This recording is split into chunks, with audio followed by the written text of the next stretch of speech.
What's going on, family? I'm Scrapbook Boxing, Museum of the Forgotten Vistigov series. Just want to have a conversation with you. I was reminiscing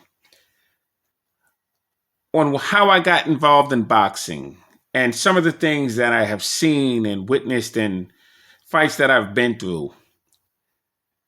It just amazed me because I didn't realize how long it's been since I've been involved in boxing. But boxing has always been my passion. The first fight I ever went to was in 1974. And I've seen Alexis Arguello take on Ruben Olivares. It was on November 23rd, 1974 in Inglewood, California. 13 rounds for the WBA Featherweight Championship belt. There's about four of us. And I'll never forget that day. It's the first time I ever had a program in my hand. And to watch Alexis Arguello knock out Ruben Olivares was a thing of beauty. That fight went back and forth. One of the greatest fights that I've been through. And I've been through many of them. Been through over 500 world-class championship fights in my time. The last fight I went to was in Las Vegas. And I've seen Deontay Wilder face Tyson Fury, their third fight. But in between those fights, I've seen hundreds of them. And the gyms that I've went through, the trainers that I've met, the historians that I've spoken to over the years, the authors, sports writers, it just put me back. And I just want to take you on that journey in conversation. Talk about some of the things that I've seen. I've been to Gleason's Gym. It was originally on 149th Street and 3rd Avenue. Then it would relocate to 30th Street and 7th Avenue, Manhattan. Then it moved over to 77 Front Street in Brooklyn, New York. Now it's right by the water there, underneath the Manhattan Bridge, between Manhattan and Brooklyn Bridge.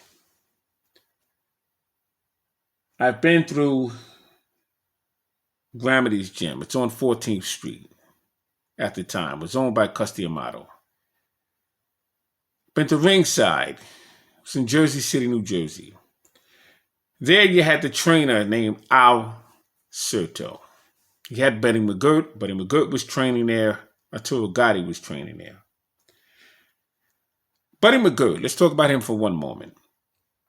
James Buddy McGirt. He was from Brentwood, Long Island, and he would train at Ringside, well, the gym there in Jersey City, New Jersey. He would travel 3 hours on the train just to get to that gym. And he was involved in the kid gloves at the age of 8. John Condis had ran that kid gloves. It's next to Madison Square Garden. And it would have a ring outside the garden there. And James Buddy McGirt would always win. Everybody in New York knew who James Buddy McGirt was. He was a fascinating fighter then, until he defeated Frankie Chiquita Warren. Chiquita Warren was from Texas, Corpus Christi. And he was part of the Lou Duva camp. And James McGirt would take the junior welterweight championship belt by knocking out Chiquita Warren, Frankie Warren. I was at that fight. That was a thing to behold. And he would go on and he would wind up losing his title to Meldrick Taylor in Atlantic City. I was in the second row of that fight. And James McGirt had inflammation in his bicep. And that's what pretty much held him back. But he was an outstanding fighter. It was James Buddy McGirt. And you had a lot of very good New York fighters. And when you went to Gleason's Gym, you had trainers like Hector Rooker, Sinbad, Al Gavin, Emil Griffiths, Carlos Ortiz, Edwin Viruette, Teddy Atlas, Al Citro. Oh, you had so many trainers there over the years. And the first time I've seen Vito Anafirmo was when Gleason's was on 30th Street and 7th Avenue. And I used to watch him train all the time. But then I would go over to Morris Park. I would get on the train and go to Morris Park, and you would see Dennis Milton and Davey Moore, Mitch Blood Green, and Iran the Blade Barkley. I mean, many, many fighters at that gym. Hector Camacho used to train there as well. And I would go over to Gramity's gym. And you had Freddie Brown, who was Rocky Graziano's trainer.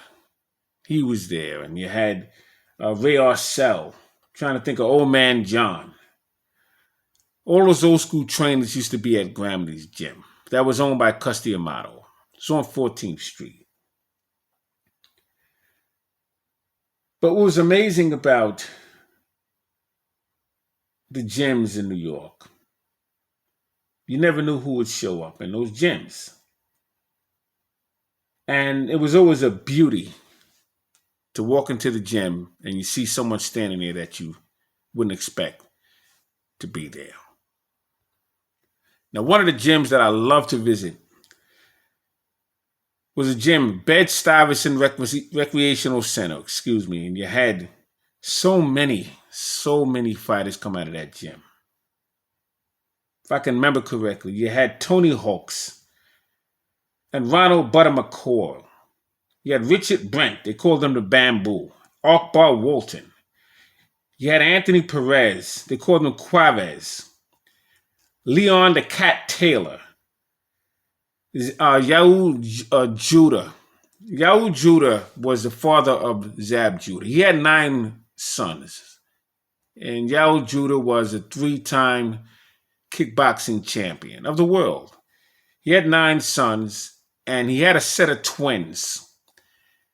And one of the twins was Zab Judah. Zab Judah won the New York Golden Gloves. He would win all types of tournaments. I've seen him all over the place fighting for the amateur tournaments. He would wind up becoming a unified welterweight champion when he defeated Corey Spinks. I was at that fight. Corey Spinks was out of St. Louis. His father was Leon Spinks. But Yahu Judah was a very, very good fighter in his time. He would wind up training, but he'd be in that gym, Bed-Stuyvesant Boxing Recreational Center. You also had Brian Adams, Stephon Johnson. Stephon Johnson was a very good friend of mine. Unfortunately, he would die in the ring with Paul Vaden. I was at that fight. You had Bar Kim and Derek White, Henry Hot Pepper Brent, Michael Bennett, Mark Breland. Used to watch him train there all the time. Ziggy and Chicky Rivera. You had Freedom Jones. You had a man by the name of Glasscar. Now, he was nice with his hands, but he was more of a street fighter. And he would be known for the 52 block, Fabo, and 6 gauge, 22. The F-stop. All those are street moves. And he would pick up those moves from C-74, C-76, Rikers Island. Those are all how they fought in jail. And basically, you would take one hand and you would put it on your elbow and you would knock down the person's jab or whatever you was throwing with the same hand. You would cross over your hand. You would touch your knees and that kind of thing. And he was nice with that. Knocked out guys in the street all the time. His name was Glasscar. He got a lot of his skills from a guy by the name of Eric Tweet. And he went upstate New York, did some time there. But you would have fighters that come out of Rahway State Prison, Elmira. They would come out of Sing Sing and Rikers Island. But they just went the wrong way. And, they didn't take up boxing like they should have. But you had some really, really good fighters. You had a guy by the name of Harry Keith and Tony Hawk and Babyface. Who else was there? Terry Blanchard. He was very good. You had trainers like Nate Bolden and Artie Stein, George Washington, Willie Barkey, and Eddie Mustafa Muhammad. Oh, amazing. New York fighters. You had, I used to watch Michael McCallum. Used to run on Atlantic Avenue. And he was training in Gleason's gym. And he used to do his road work on Atlantic Avenue. Mike McCallum, the body snatcher. Now, another guy who was really nice with his hands was a guy you know. All right, Peter, my brother, Curtis Anderson. He was a street fighter. See, Curtis used to work at Totowa Distribution Center. It was on Route 46 in Totowa. And a couple of blocks from there, you would have main events. And across the street from there, you would have a restaurant, Lou Duva's restaurant. You would have guys like Rocky Lockridge, Johnny Bump City Bumpus. All them guys used to train there, but they used to eat there in that restaurant. And the gym where they used to train was Lenny Shore's boxing gym. It was on Totowa Avenue and Union Avenue, right off of School Number 9. And you had there the trainers Ace Murata. You had Paul Cavalier. He had a brother by the name of Art Cavalier. And Georgie Benton used to come up there because he would make his catfish at the restaurant and bring it over for Paul Cavalier. Paul Cavalier was a fighter back in the 20s, and he used to spar with Gene Tunney. He's seen Harry Grab, and he's seen Theodore Tiger Flowers. He would tell us these stories all the time. And he was the New Jersey heavyweight champion when he would defeat two-ton Tony Galento. He's from Paterson, New Jersey. Oh, I can tell you stories about him for days. But he was the trainer there. And he was a man of good constitution. He was a referee. He refereed the Tony Zale Graziano fight. Refereed the Tony Zale and Marcel Sedan, Ray Robinson, and Charlie Fusari. I mean, he refereed so many fights. He judged fights. He would retire eventually, and he would eventually become a trainer. And I had the pleasure of knowing him. He helped me box in the amateurs. But Curtis used to train at Lenny Shore's boxing gym. But Curtis used to street fight. And I'm sure he wouldn't mind me sharing his story a little bit. He would knock guys out with one punch. Curtis had probably about 58 fights in the street. It was a little organized because what they did was they had a van that would come around and pick up the kids in New Jersey and make them fight. And that was a way of getting them off the street. And you can watch things like that on YouTube now, but they had that going in the 80s. And Curtis would always beat all of them guys. He was the champion of fist fight. He never told you that. But you're hearing it from me.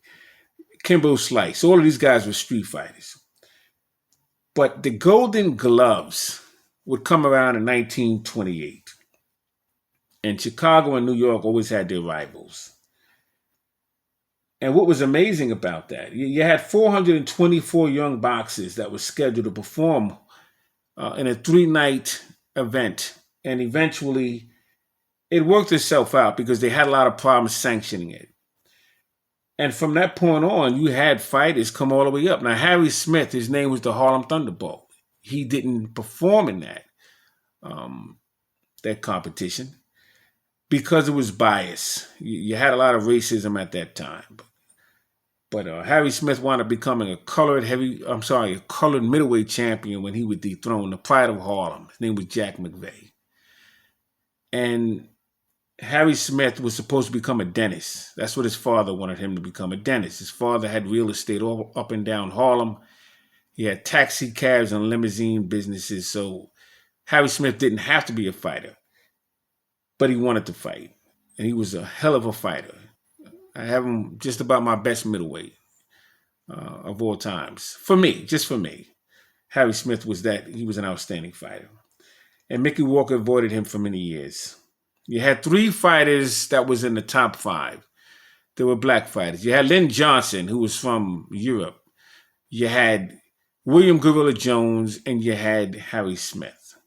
They were ranked in the top 5, and Mickey Walker had to fight one of them, so he would vacate the belt and he would move up to the light heavyweight division. And William Gorilla Jones would wind up beating Piazza, and he would become the second black middleweight champion of the world. The first black middleweight champion was Theodore Tiger Flowers, the Georgia Deacon. But the New York Golden Gloves produced some of the great fighters who would wind up becoming a champion. You would have Barney Ross, 1929, Joe Louis in 1934. You had Tommy Campbell. You had Jackie Wilson, 1935, and Ezra Charles in 1939. Leo Ruddock. 1950, you would have Nate Brooks. Now, Nate Brooks had knocked out Sweet Pea Peacock, and I loved Billy Sweet Pea Peacock. He was out of Philadelphia. He wound up becoming a bantamweight champion when he would knock out Raul Rotan Macias, vicious left hook. And Nate Brooks would knock out Billy Sweet Pea Peacock. Well, he was the 112-pound champion in 1950, fought out of Cleveland, Ohio. You had another fighter by the name of Ed Sanders, 1952, Los Angeles. He was a heavyweight. He would defeat Ingemar Johansson in 1952 Helsinki Games. And also on that team, you had Floyd Patterson, who was the middleweight champion. But Ed Sanders would eventually die, but he was a hell of a fighter. And Sonny Liston would defeat Ed Sanders in the AAU Heavyweight Championship competition. 1953, you would have Charles Sonny Liston. He would win the Golden Gloves. He was out of St. Louis. 1955, you had Jesse Baldry. He was a middleweight. Ernie Terrell, I believe 1957. He was a light heavyweight champion. You had Leotis Martin, 1959. He was a middleweight. He was out of Toledo, Ohio. Leotis Martin would eventually knock out Sonny Liston, knock him out clean. He didn't amount to much as a professional, but he was a very good amateur, and he did knock out Sonny Liston, Leotis Martin. You also, who did you have? You had Cassius Clay, 1959. He was a heavyweight, Golden Gloves.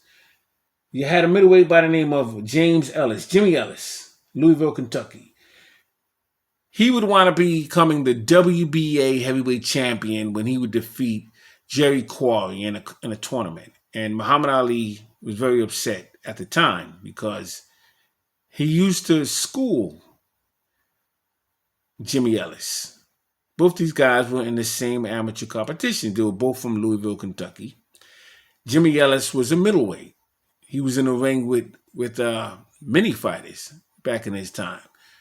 Who was he in the ring with? He was in the ring with guys like Georgie Benton and Reuben Hurricane Carter. Then he would wind up moving up to the light heavyweight division, and then he fought as a heavyweight, and he was knocked out viciously by Smoking Joe Frazier. Beautiful left hook. Might have been his 7th round. But he was something else. But he wound up winning the Golden Gloves as well. You had Jerry Quarry in 1965 as a heavyweight. He was out of Los Angeles, California. You had Marvin Johnson out of Indianapolis, 1971, as a light heavyweight. Sugar Ray Seals, 1972. Marvin Johnson, he was in that games also. You know, he weighed 165 pounds. You had Dwayne Bobbitt. He would defeat Larry Holmes. And he said that Larry Holmes would quit in the fight. He didn't want to continue. But Dwayne Bobbitt was a very, very good fighter in those amateurs. 1974, you had Sugar Ray Leonard. He weighed 139 pounds. He was out of Washington. You had Michael Spinks, who was in those same Golden Gloves. He weighed 156 pounds out of St. Louis. 1975, you had Leo Rudolph.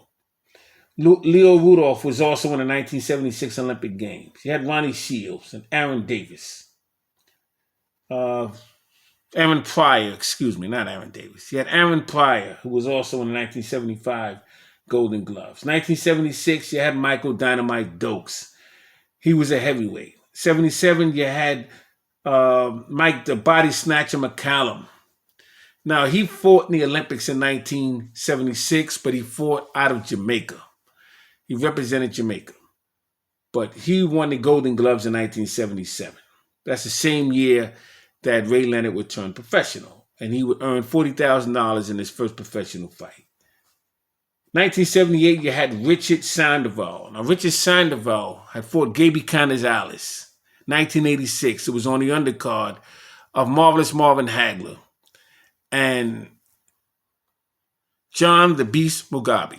Now, John Mugabe would defeat fighters such as Hard Rock Green, James Hard Rock Green,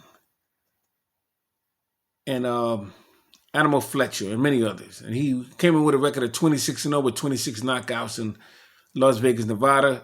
He fought Marvelous Marvin Hagler. I was at that fight. It was raining and cold, and we had to buy these ponchos that they were selling. On that undercard, you had James Schuler, black and gold. He was out of Philadelphia. He was a decorated amateur, and he was in the ring with Tommy Hearns. Tommy Hearns hit him with a one-piece and knocked him out clean in the first round. And Gaby Canizales had knocked out Richard Sandoval, and Sandoval had to go to the hospital. Richard Sandoval took his title away from Jeff Chandler out of Philadelphia. But Richard Sandoval was a very good amateur fighter. You would also have Marvin Johnson. Marvin Johnson out of Indianapolis. You had Michael Spinks. You had Aaron. Who else did you have? Marvis Frazier, 1979. Greg Page, 1978. You had Johnny Bumpus. You had James Schuler. Marvis Frazier. Leroy Murphy. I'm trying to think of these guys. Meldrick Taylor and Pernell Whitaker. Ricky Warmack and Johnny Tapia. Todd Hicks. Jesse Benavides and Craig Payne. Frank Tate. Mike Tyson. Mike Williams. Kelsey Banks. Kevin Kelly. Riddick Big Daddy Bo. At that time, he was called Sugar Bear. You had Ed the Boy Wonder Hopkins and Sergio Reyes, Skipper Kelp, and Keith Providence. Keith Providence weighed 165 pounds. He was out of New York, and he fought in the New York Golden Gloves. I'm going back in 1988, perhaps, in 1989. Keith Providence was something else. I don't think he turned professional, but he was very good in those Golden Gloves. I watched all these guys in the Golden Gloves. Most of these guys. Floyd Mayweather. You had, who else did you have? The Danny Jacobs. I remember when he recovered from cancer. And he was in the Golden Gloves. And I said, this guy's going places. You also had Poison Jr. Jones. Sean Daughtry. You had Gary Russell Jr. Deontay Wilder. James Pitchard. Anthony Stevens. Who else was in the Golden Gloves? Oh, man, Frankie Lyles, Arthur Johnson. Oh, you had so many guys in those Golden Gloves. Bernard Taylor was in the Golden Gloves. James Pitchard. James Pitchard, I saw him fight Michael Dokes at the Felt Forum. Michael Dokes knocked him out clean. But James Pitchard was a very good amateur. I would go to places like the Ohio Fest. That was one of the toughest amateur competitions. A lot of guys lost in those competitions. Frank Tate and many of them. Evander Holyfield was dominating those competitions at the Ohio State Fair. You also had, I used to go to Colorado Springs, Lake Placid. Watched all of these guys fight. Evander Holyfield and Ricky Warmack and Henry Tillman. As a matter of fact, Mike Tyson used to weigh, he was at heavyweight, then he would go up to super heavyweight, and he'd go back down to heavyweight. And what it was, he was trying out. He was trying to get ready for the 1984 Olympic Games. The problem that he had was he had Henry Tillman. He was out of Los Angeles, and that's where the Games was going to be held. And they felt as though Henry Tillman would be the favorite.